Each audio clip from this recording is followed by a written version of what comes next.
Tyrannosaurus rex, the tyrant lizard king. This is a name that evokes fascination, awe, and fear, even though it has been dead for 66 million years. This giant carnivorous dinosaur could grow to lengths of over 40 feet and weigh anywhere from 6 to 8 tons. As the apex predator of the Hell Creek Formation, it feasted on ceratopsians, hadrosaurs, and ankylosaurs. The fascinating thing about this beast is that a multitude of its close relatives have been found throughout North America and Asia, some of them almost as massive as T-Rex, such as Tarbosaurus, Zhucheng tyrannus, and Displetosaurus. There were also more gracile or slender relatives found in both North America and Asia, such as Albertosaurus, Gorgosaurus, Teratophonius, Eleoramus, and Kinzaosaurus. With both robust and slender tyrannosaurids found in both continents, one wonders where the origin of this group of dinosaurs lies, when they first arose, and which genera were the ancestors. The prevailing theory among paleontologists up into the late 1980s and into the 90s was that the tyrannosaurids belonged within the Carnosaur clade. Gregory S. Paul, in his 1988 book Predatory Dinosaurs of the World, put tyrannosaurids and allosaurids in the same clade. This was not an unreasonable position for paleontologists to hold, since the number of members of the Tyrannosauridae family that were known was less than it is now, especially the earlier, smaller genera, so there were less specimens to work with. Also, the tyrannosaurids that were known at the time, such as T-Rex and Tarbosaurus, were gigantic, like many of the members of the Carnosauria. But as paleontologists started to discover more specimens, analyze the morphology of the tyrannosaurids in more detail, and use more advanced phylogenetic and cladistic analysis, it became more apparent that tyrannosaurs were a part of the clade Coelurosauria, due to the morphological features such as arctometatarsal's and proportionally long metatarsals. Once paleontologists started discovering earlier or more primitive tyrannosaurs, it was even more obvious that tyrannosaurs were a part of the clade Coelurosauria. It is difficult to distinguish the earliest tyrannosaurs from the next closest family, the Compsognathids, along with other basal Coelurosaurians. Based on the phylogenetic analysis and morphology, the common ancestor of all tyrannosaurs would have been almost identical to the basal Coelurosaurians. The earliest tyrannosaur would have branched off once it began to develop the morphological traits specifically associated with tyrannosaurs, such as rather short premaxillae, D-shaped teeth within the premaxillae, and fused nasal bones. These are all present in the earliest tyrannosaurs. Because there are distinct tyrannosaurs by the time of the Middle Jurassic, it is reasonable to speculate that the first tyrannosaur to appear would have been in the early Jurassic. Now, who were these early tyrannosaurs? The earliest tyrannosaurs that have been discovered are Quiliscus and Protoceratosaurus, both from the Middle Jurassic, about 167 million years ago. Guanlong is a better known tyrannosaur that lived around 160 million years ago in what is today China. One of the most notable features of Guanlong is the head crests, which at first glance are similar to Dilophosaurus, but are even more similar to fellow early tyrannosaur Protoceratosaurus. This is one of the reasons why Guanlong is placed within the Protoceratosauridae family.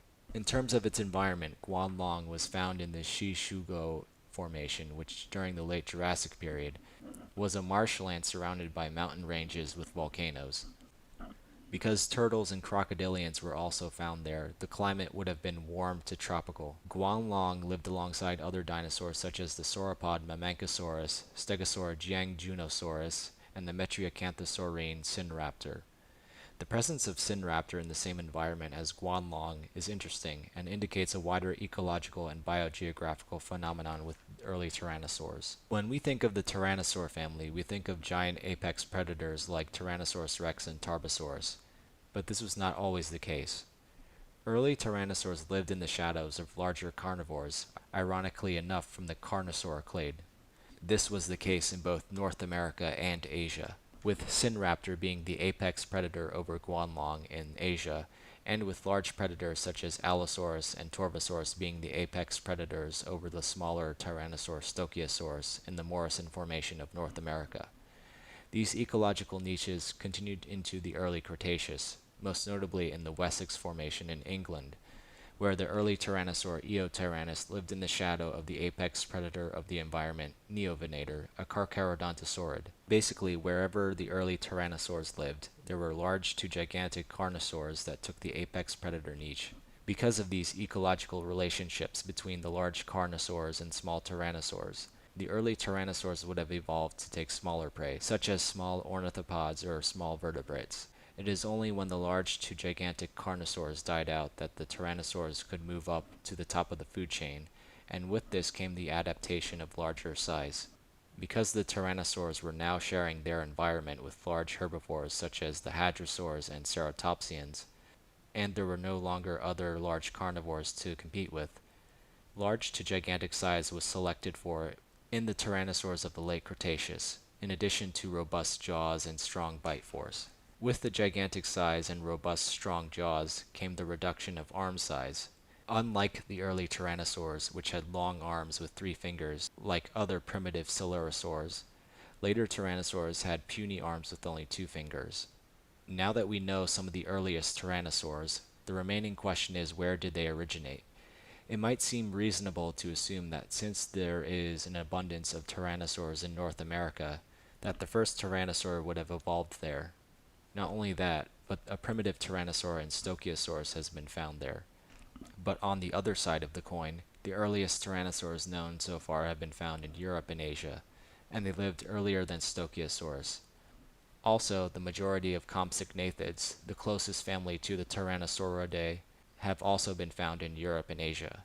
Therefore, it seems logical to conclude that the basal tyrannosaurs would have lived in what is now Europe and Asia during the early Jurassic.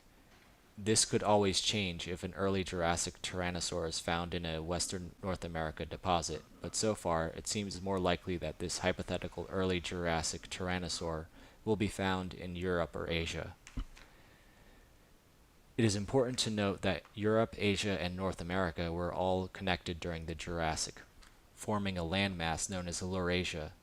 The early tyrannosaurs, along with compsognaathids, likely migrated back and forth across the supercontinent of Laurasia, because paleontologists have found this behavior with carnosaurs, which have been found in Jurassic deposits in North America, Europe, and Asia. The evolutionary story of the tyrannosaur family is one that started with them living in the shadows of large carnosaurs. Once these carnosaurs died out by the late Cretaceous, tyrannosaurs would grow to gigantic sizes and dominate the northern hemisphere, becoming the clear apex predators. This is when we start to see familiar tyrannosaurids such as Daspletosaurus, Tarbosaurus, and the famous Tyrannosaurus rex.